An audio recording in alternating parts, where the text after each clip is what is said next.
31 years of gardening, and I have made mistakes that cost me more money than I am comfortable saying out loud. One plant I put in the ground sent a family member to the emergency room. Another one is still fighting me 5 years after I thought I had removed it. And at least 3 of the plants I am about to name are probably growing in your yard right now. 8 plants, real removal costs, real structural damage, real consequences that nobody at any garden center in this country has ever once put on a tag. Stay with me through all 8, because the last one is the one that changed everything. Not a neighbor relationship, not a landscaping bill, a trip to the emergency room, and a conversation I never want to have again. Welcome to Plantage. This channel exists for one reason: to give home gardeners across every growing zone in America the complete picture on the plants they are buying, growing, and living with every single season. The information that belongs on the tag but never makes it there. If that is the kind of gardening content that actually protects your property, your budget, and the people in your yard, subscribe now and turn on notifications so the next video finds you before the next mistake does. Let's get into it. Plant 1, Trumpet Vine. Plant number 1 is Trumpet Vine. Every spring, garden centers from Maine to California stock this plant by the thousands. The tag shows those enormous orange red trumpet flowers and promises hummingbirds arriving from across the neighborhood. That promise is completely true. The flowers are spectacular. The hummingbirds come. And the first season, this plant does exactly what it says it will do. It climbs where you direct it. It flowers generously. It behaves like a cooperative, beautiful addition to any fence or trellis. And there is genuinely nothing in that first season that prepares you for what comes next. The second season, new shoots start appearing several feet from the original planting. Interesting. Easy to dismiss. Easy to attribute to a plant simply settling in and doing what vigorous plants do. The third season, those shoots are pushing through cracks in the driveway, traveling 15 feet through the lawn, crossing under the fence into neighboring property without asking permission and without any intention of stopping. By the fourth season, aerial roots have attached themselves to house siding, to gutters, to wood trim. Pulling those roots off takes the paint with them, and shoots are now emerging from the foundation itself. The root system at that point extends so deep and so wide that no weekend with a shovel comes close to addressing it. Professional trumpet vine removal in the United States runs between $500 and $2,000, depending on how long it has been established and how large the affected property is. That is the real price of the $12 plant sitting on the table at your local garden center right now. This plant is particularly aggressive in USDA zones 4 through 9, which covers the majority of the continental United States. In zones 7 through 9 across the southern states, the invasive behavior appears significantly faster. What takes 4 years in Pennsylvania takes closer to 2 in Georgia or Alabama. The plant you want instead is native coral honeysuckle, Lonicera sempervirens. It brings every hummingbird in the neighborhood. The flowers are a deeper, richer red than trumpet vine ever produces. It blooms from spring through the first hard frost across zones 4 through 9. It twines beautifully, stays exactly where you place it, and has never in its existence sent a root under a neighbor's fence or lifted a single piece of house siding. That is the plant that should have been on the tag. Available at most native plant nurseries and increasingly at mainstream garden centers across the country. One thing worth doing at any garden center before purchasing a climbing or vining plant: ask directly whether it spreads by underground runners. Watch how long it takes to get a straight answer. That pause tells you everything you need to know. Plant 2, English Ivy. Plant number 2 is English Ivy. Sold at every garden center in America as the definitive solution for shaded slopes, difficult banks, and problem areas where nothing else establishes reliably. Inexpensive, universally available, trusted by generations of American homeowners to solve their hardest landscaping challenges without a single question asked. The plant that looks like the answer to every difficult corner of the property. The first season it covers the area exactly as promised, lush, controlled, classic, appearing to do precisely what it was purchased to do. The tag never once mentions what this plant does when it reaches a tree. English ivy climbs. It attaches to bark and ascends. And as it climbs, it does two things simultaneously that the tag photograph will never show you. It blocks sunlight from the tree's own leaves, and it adds physical weight to the canopy, cumulative, season after season, that makes mature trees structurally vulnerable to wind and storm damage in ways that are invisible from the ground until it is far too late. Trees that took 60 years to grow have been killed by English ivy in neighborhoods across this country. From Maryland to Oregon, the ivy does not announce its intentions. It climbs quietly for years before the damage becomes visible. While that is happening above ground, the surface spread is simultaneously moving into neighboring properties, under fences, across sidewalks, into natural areas where it suppresses every native plant growing beneath it. English ivy is listed as invasive in 18 American states and the District of Columbia. Removal from an established slope requires excavating every root fragment from the soil, a task that is often impossible to complete without professional equipment and multiple seasons of dedicated follow-up treatment. Is English ivy currently growing somewhere on your property? And did anyone, a nursery worker, a neighbor, a gardening book, anyone at all, warn you about what it does to trees before you planted it or inherited it from a previous owner? Leave that answer in the comments below, yes or no, because based on what this channel hears from gardeners across the country, the answer for the majority of people watching is no, and that silence is something worth documenting. The plant that replaces it without a single one of those consequences is native Pachysandra, Pachysandra procumbens, genuine well-behaved shade ground cover with attractive foliage and real ecological value for native wildlife. For slopes and climbing surfaces, Virginia creeper, Parthenosis quinquifolia, covers difficult ground and climbs beautifully with stunning fall color, without ever once threatening the trees it grows beside.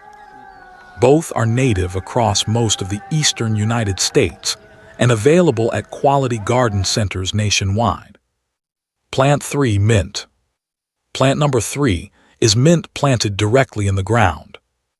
Before anyone pushes back on this one, stay with me. Because mint planted directly in open soil has ruined more established garden beds, destroyed more carefully planted perennial borders, and caused more genuine despair in American gardeners than almost any other plant on this list. The reason it belongs here is precisely because nobody sees it coming. The reputation is so completely innocent. The damage feels like a personal betrayal the first time it happens, and it will happen. The first season, it is perfectly contained, perfectly fragrant, growing exactly where planted and appearing to respect every boundary around it. Then the underground stolons begin extending in every direction simultaneously, with no regard whatsoever for bed edges, path borders, or the perennial plants that took years to establish around them. Second season, mint has infiltrated the root zones of every neighboring plant in the bed.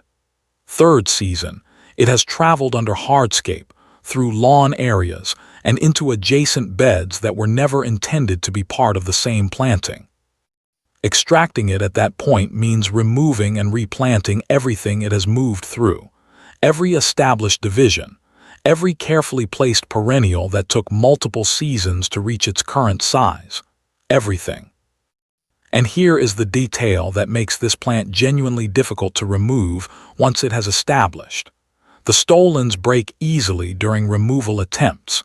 Every single broken fragment left in the soil regenerates as a completely new plant. A gardener who spends an afternoon removing established in-ground mint and leaves fragments behind has not removed mint. They have replanted it. The solution costs nothing extra and prevents everything described above permanently. Grow every variety in containers. Spearmint, peppermint, chocolate mint, apple mint, lemon mint, every single one of them in a container with drainage holes placed on a hard surface rather than directly on soil. Full fragrance. Complete culinary use. Attractive foliage through the entire growing season. Zero invasive behavior. Every plant in the mint family, the botanical family Lamiaceae, shares this spreading tendency to varying degrees. Bee balm, lemon balm, and catnip all carry the same underground ambition. Research the spreading behavior of any mint family plant before placing it in an open garden bed anywhere in the country. Every week on this channel, a gardener somewhere in America catches a mistake before it costs them. The ones who catch it in time are the ones who subscribed before the damage was done. If the 3 plants covered so far have given you information that was never on any tag you have ever read, that is exactly the point. Subscribe now and turn on notifications. The next video comes out before the next planting decision gets made. Plant 4, Burning Bush. Plant number 4 is Burning Bush. The most purchased ornamental shrub in American garden center history. The fall color is real, the most vivid, saturated red available on any shrub in American horticulture. Gardeners do not buy this plant by accident. They seek it out specifically for that October color, and they are not wrong to want it. It is genuinely that spectacular. Seasons 1 through 5, it delivers exactly what was purchased. Stays where planted. Produces that extraordinary red color every single fall without fail. Behaves like a perfectly reasonable addition to any front foundation planting or property border. The damage from burning bush does not happen in the garden. It happens in the woodlands, the forest edges, and the native understory areas surrounding every neighborhood where this shrub has been planted at scale. Birds eat the small berries the plant produces. Then they fly, and every seed that passes through a bird gets deposited somewhere beyond the original property, into natural woodland areas, forest edges, and native plant communities across the eastern United States. In those natural areas, burning bush establishes and outcompetes the native understory shrubs that entire local ecosystems depend on to function. The damage is invisible from the garden, but it is well documented by ecologists across the Northeast and Mid-Atlantic states, and it is cumulative, compounding season after season across every neighborhood where this shrub was planted in quantity. Currently listed as invasive in Massachusetts, New Hampshire, and additional states, with more reviewing its status annually.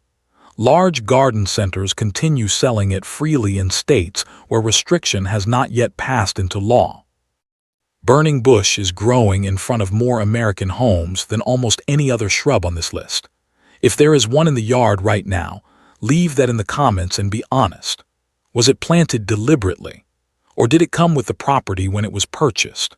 Because that answer reflects something important about how deeply this plant has embedded itself into American landscaping, without a single conversation about what it does beyond the property line. The native replacement that delivers equal or superior results is Fothergilla gardeniae or Fothergilla major. Fall color in orange, red, and yellow simultaneously on the same shrub. Fragrant white bottlebrush flowers in spring. Native pollinator support through the entire season. Performs across zones 4 through 9. Virginia sweetspire, Idea virginica, is the second option. Stunning red fall color with adaptability across a wider range of American soil and moisture conditions than almost any other native shrub available.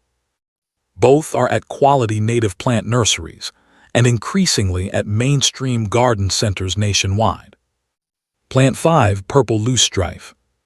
Plant number 5 is Purple Loosestrife. The tag calls it a butterfly magnet and a low-maintenance perennial. Both of those statements are technically accurate. Neither one comes close to being the most important fact about this plant. First season, the color impact is exactly what was promised. Tall purple flower spikes from midsummer through early fall, dense and saturated in a way that genuinely stops visitors in their tracks. The kind of color that makes a garden bed look finished and intentional from 40 feet away. Second season, noticeably more plants than were originally installed, still appearing manageable. This is the moment where most gardeners make the mistake of thinking the spread is something they can stay ahead of. They cannot. One mature purple loosestrife plant produces up to 2.7 million seeds per year. 2.7 million. Those seeds travel on wind, on moving water, on garden tools, on animal fur, on the soles of shoes, across significant distances from the original planting. And every plant that establishes itself in a natural wetland or waterway displaces the native vegetation that entire local ecosystems depend on to survive. Purple loosestrife has been documented destroying thousands of acres of American wetland habitat across the Northeast, Midwest, and Pacific Northwest. Federally prohibited in Canada, restricted or listed as noxious in more than 24 American states across every region of the country. Removing established plants requires digging out the complete root crown and bagging every piece of plant material for disposal. Any seeds or root fragments left behind regenerate immediately and reliably. The plant you want in its place is native blazing star, Liatris spicata. Same tall purple flower spike, same powerful attraction for butterflies and monarch populations during critical migration periods when they need dependable nectar sources, genuinely well-behaved, native across most of the eastern United States, available at most American garden centers and widely through online nurseries. It gives you everything that made purple loosestrife appealing, and it takes nothing from the landscape around it. Before purchasing any plant, run the name through the USDA plants database at Plants, USDA.gov, free, organized by state, covers every plant sold anywhere in America. That is 30 seconds of research that prevents years of genuine regret. Plant 6, Chinese and Japanese Wisteria. Plant number 6 is Chinese Wisteria and Japanese Wisteria. The photographs stop people mid-scroll on every gardening platform that exists, cascading purple flower clusters, fragrance that carries across an entire property on a still spring morning. The visual is not exaggerated in those photographs. Wisteria in full bloom is one of the genuinely beautiful sights available to an American gardener. The appeal requires no explanation. Sold at virtually every American garden center each spring as a romantic flowering vine for pergolas, arbors, fences, and garden structures. The first season it climbs. The second season it climbs further. The third, fourth, and fifth seasons it continues climbing. The blooms become more generous. The fragrance becomes more reliable. Everything appears to be performing exactly as purchased. The underground establishment continues silently through all of those seasons. By year 7, the woody vines have reached diameters of several inches. The weight being carried by every pergola, arbor, and trellis supporting this plant is now structural, not ornamental, and the root system has spent 7 years building a network that extends 20 feet or more in every direction from the original planting. A mature Chinese or Japanese wisteria pulls down pergolas. It collapses garden structures that were built specifically to support it. It tears gutters from roof lines. It strangles the trees it climbs beyond any point of recovery. Documented structural damage cases exist across the Southeast, the Mid-Atlantic states, and anywhere in America where zones 5 through 9 create the growing conditions this vine requires to reach full maturity. Simultaneously, root shoots push through surrounding lawn and garden areas in every direction, requiring repeated cutting across multiple seasons just to keep the visible spread from consuming adjacent plantings.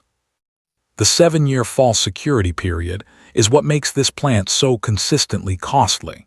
By the time the behavior is undeniable, the root system is already a decade old. The structure supporting the vine has already absorbed years of cumulative weight and mechanical stress that cannot be undone. Removal requires cutting the main stems, treating every cut stump to prevent immediate resprouting, and monitoring the entire root zone for regrowth across a minimum of 2 to 3 full seasons. The replacement requires no compromise whatsoever.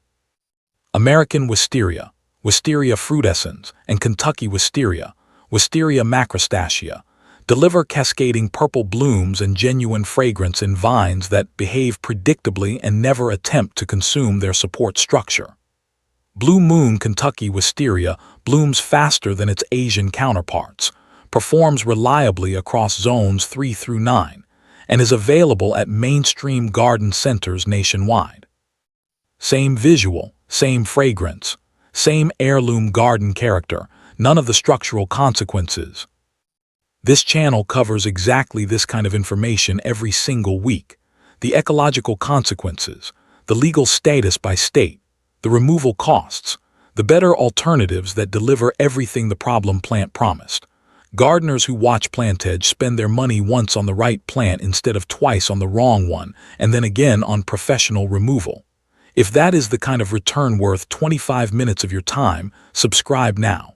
Turn on notifications. The next video finds you before the next mistake does. Plant 7, Japanese Knotweed. Plant number 7 is Japanese Knotweed. There is no gentle way to open this entry. Japanese knotweed is the single most structurally destructive plant ever sold at an American garden center, and it is still available in parts of this country right now. The stems are bamboo-like, thick and architectural. The heart-shaped leaves are attractive. Creamy white flower clusters appear in late summer and photograph beautifully. Sold historically as an ornamental screening plant and erosion control solution, and the visual appeal is completely legitimate. There is nothing in the appearance of this plant that suggests what it is capable of doing underground. First season, it screens effectively, grows impressively, delivers exactly the dense coverage it promised, behaves like a plant that has earned its place in the garden. Second season, the spread moves beyond the original planting area in ways that still appear manageable, still appearing to be something a gardener can stay ahead of with a few hours of attention each weekend. Third season, the underground rhizome network has extended in every direction, far beyond what any visible growth above the surface suggests is possible. Here is what that rhizome network does that no other plant on this entire list does. It penetrates concrete. Documented cases exist across Pennsylvania, Ohio, Michigan, Virginia, and the Pacific Northwest of Japanese knotweed rhizomes pushing through poured concrete basement floors, foundation walls, drainage pipes, and building footings. These are not isolated incidents reported by a single source. They are documented by structural engineers, professional landscapers, and state agricultural extension services across multiple regions of the country. Professional removal costs run between $5,000 and $20,000, depending on establishment and the size of the affected area. That is the highest removal cost of any plant covered in this video. And the removal bill does not stay on one side of the property line. Rhizomes routinely cross into neighboring properties and establish independent root systems on adjacent land. Lawsuits between neighbors over Japanese knotweed damage have been filed and litigated in multiple American states. A neighbor whose foundation has been penetrated by knotweed originating from an adjacent property has legal standing in several jurisdictions. The plant that costs $20,000 to remove from one property can simultaneously create legal liability on the property next door. Listed as invasive across most American states, considered by professional landscapers nationwide to be among the most difficult plants to fully eradicate from any established landscape in this country. The native replacement is river oats, Casmantium latifolium, same elegant tall screening presence, graceful drooping seed heads that move in any breeze and provide genuine winter interest through the cold months, stays exactly where planted, actively supports native wildlife across zones 3 through 9, available at quality native plant nurseries and increasingly at mainstream garden centers across the country. If Japanese knotweed is currently on the property or on a neighboring property, do not attempt removal independently without first getting a professional assessment of how far the rhizome network has traveled. The visible growth above the surface represents a fraction of what exists underground, and cutting the stems without treating the root system produces more vigorous regrowth from a root mass that now has fewer stems to support and directs all stored energy into recovery. Tell me in the comments what state you are gardening from and whether Japanese knotweed has ever appeared on your property or a neighboring one. The number of American gardeners dealing with this plant silently, without fully understanding the structural risk sitting in the ground beneath them, is higher than most people in this country currently realize. Plant 8, Giant Hogweed. Plant number 8 is Giant Hogweed. This is the plant referenced at the very beginning of this video, the one that sent a family member to the emergency room. Every word of this entry requires complete attention, because the consequences extend beyond any damaged garden or strained neighbor relationship into territory that is genuinely life-altering. Giant hogweed produces enormous architectural white flower clusters on dramatic hollow stems reaching 6 to 15 feet in height. The structural presence is unlike almost anything else available to an American gardener. The scale is genuine. The visual drama is real. And this plant occasionally enters American gardens not through a garden center purchase, but through informal plant exchanges, online plant sales, and misidentification as cow parsnip, a completely safe native plant with a similar appearance that grows across much of the eastern United States. The distinction between those two plants matters enormously, and it must be understood clearly before this entry goes any further. Giant hogweed sap contains chemical compounds called furanocoumarins. When those compounds contact skin, and that skin is then exposed to sunlight, the reaction is not a rash. The reaction is not irritation. The reaction is a severe phototoxic burn producing degree blistering across whatever area of skin was exposed. Burns that cause permanent scarring lasting years, and in documented American cases, permanent blindness when sap contacts the eyes before sun exposure occurs. American poison control centers receive documented reports of giant hogweed burns every single gardening season. The cases are concentrated across New York, Pennsylvania, Ohio, Michigan, Virginia, Oregon, and Washington, where established populations exist in natural areas and along roadsides adjacent to residential neighborhoods. And children are the most frequently affected victims in every documented regional report, drawn to the dramatic size of the plant while playing outdoors, with no understanding of what they are reaching toward, and no adult nearby who recognize the danger in time to stop them. Giant hogweed is a federally listed noxious weed in the United States. Its removal requires full protective equipment worn throughout the complete removal process. Long sleeves, thick waterproof gloves, eye protection that covers the full eye surface. In most situations involving an established plant, removal should be handled by professionals who understand the contact risks completely, rather than attempted by a homeowner who encountered the plant without expecting it. If a very large white-flowered plant appears on a property with deeply cut leaves and distinctive red-mottled hollow stems that cannot be positively identified, do not touch it. Do not allow children near it. Contact your state Department of Agriculture for identification assistance before any removal is attempted under any circumstances. The safe native replacement for gardeners who want that same bold architectural scale is native Angelica, Angelica atropurpurea, dramatic tall presence, Large white flower clusters in the same visual category as giant hogweed, completely safe, native to the eastern United States, actively supports native pollinators through the bloom season, available through native plant specialists across the country. 8 plants, every one of them sold at legitimate American garden centers, every one of them genuinely beautiful, every one of them carrying a consequence that never appeared on a single tag.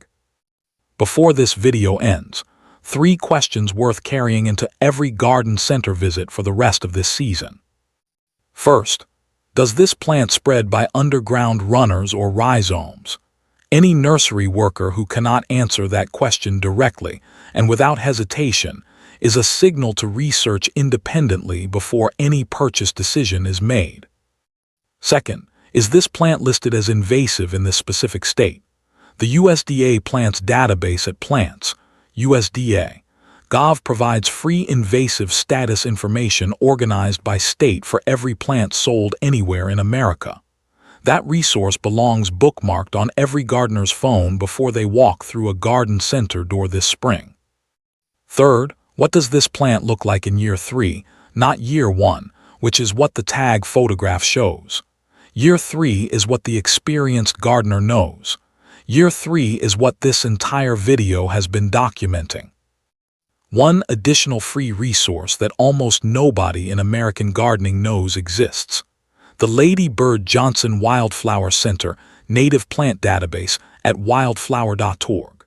Free native plant recommendations organized by zip code for every American gardener in every growing zone across the country. A gardener who uses that database before purchasing finds a well-behaved native alternative to almost every problematic plant on this list before the problematic plant ever goes in the ground. The earlier a spreading plant is addressed, the less everything costs. A plant removed in its first season costs an afternoon of work. The same plant removed in year 3 costs a full weekend of hard digging. Removed in year 5, it costs professional fees, multiple seasons of follow-up treatment, and potentially the neighbor relationship if the plant has already crossed the property line and established itself on someone else's land. For any spreading plant that has been in the ground more than 3 years, get a professional assessment before attempting removal independently. The root systems of established spreaders extend significantly further underground than the visible growth above the surface ever suggests. An incomplete removal that leaves fragments behind almost always produces more vigorous regrowth than the original planting. Every plant on this list was put in the ground by a gardener who was trying to create something beautiful. The problem was never the intention. The problem was incomplete information at the moment of purchase.